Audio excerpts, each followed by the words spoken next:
अस्सलाम वालेकुम नाज़रीन, मैं शिरीन ज़ादा हूँ और इस वक्त देसान मेडोज़ में मौजूद हूँ।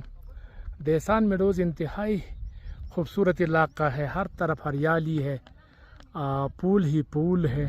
तो देखते हैं कि क्या सूरत हाल बनती है। और ये कलाम से 12 किलोमीटर सतह समंदर से 14,000 फीट की बुलंदी पर वाक़ है और इस किस्म की जीपें यहाँ आ सकती है। तो ये सूरत